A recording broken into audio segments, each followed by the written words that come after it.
عملنا انتخابات ديمقراطية واخترنا النواب اللي هيمثلونا في مجلس الشعب، بس بما ان احنا بقى شعب ابن نكتة قوي، فان احنا اخترنا اعضاء مختلفين وناضجين كوميديا. زمان كانوا بيهتموا بالفلوس وبالشقة وبالعربية، ودول بعض الأعضاء ما كانش بيعرف يجيبهم لنفسه، إنما دلوقتي بيخشوا المجلس عشان يهرجوا يتخانقوا، وفي ناس بتظبط.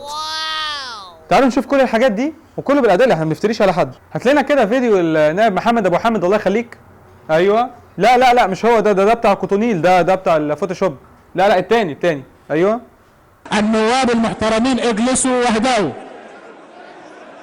لا المنطلون بقى لا. زي ما شفتوا يا جماعه، الراجل بيحاول يجيب حق المتظاهرين ويجيب الخرطوش اللي كان بيتضرب عليهم في محمد محمود وفي شوارع كتير اللي محيطه بوزاره الداخليه، ونائب تاني للاسف قفش فيه. المشكلة بقى ان في بعض الاعضاء داخلين المجلس عشان يهرجوا بس. تعالوا كده نشوف الفيديو ده مع بعض.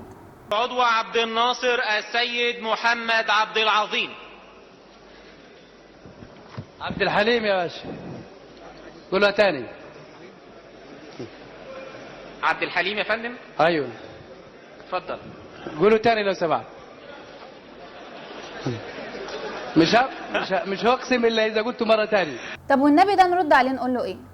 بس هنقول ايه بقى؟ ما هو مفيش حد بيعترض على خلقة ربنا. كل مرشح حزب النور حلفوا القسم في البرلمان المصري، بس حبوا يحطوا عليه التاتش بتاعهم. بس العضو ده والتابع لنفس الحزب كان التاتش بتاعه مختلف حبتين.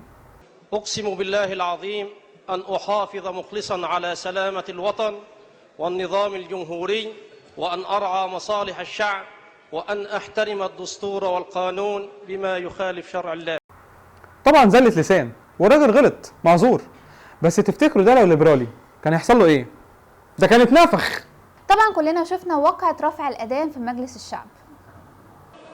لم أأذن لك بذلك في مسجد تأذن فيه. ايه؟ أستاذ ممدوح إسماعيل، بعد أن تنتهي من الأذان سأتحدث معك حديثا لأنك خالفت نظام الجلسة. وطبعا رد رئيس المجلس كان واقعي ومنطقي جدا، وناس كتير اتفقت ان مكان الأذان في المسجد بس. يعني مش بعيد بقى بعد كده نلاقي عضو داخل لنا بمدفع رمضان مثلا، او بكحك العيد مثلا، او مثلا بعاشوره بقى، ليه لا يعني؟ يا جماعه يعني المجلس ده مكانه ان احنا نتخذ فيه قرارات مصيريه، قرارات بتهم البلد. طبعا اللي شفتوه ده كان طلع عليه نكت كتير، وشفنا عليه كلام كبير جدا على الانترنت وعلى الفيسبوك. بس طبعا الكلام ده لانه النائب عمرو حمزاوي اصله ليبرالي ولا مؤاخذه. طبعا الاسلاميين ما بيعملوش الكلام ده خالص، استغفر الله العظيم. اوبا، الراجل ده بيعمل ايه؟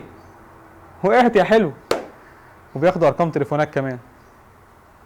استغفر الله العظيم. يا ريت يا جماعه كل نايب يركز ايه اللي بيتقال في المجلس، وما يقعدش يتكلم ويظبط ويعمل الحاجات دي عشان يسمع زمايله بيقولوا ايه، عشان لما يجوا ياخدوا القرار ما يقولش موافقه وخلاص، دي ايام الله لا يرجعها، والكلام ده لكل نايبه برضه.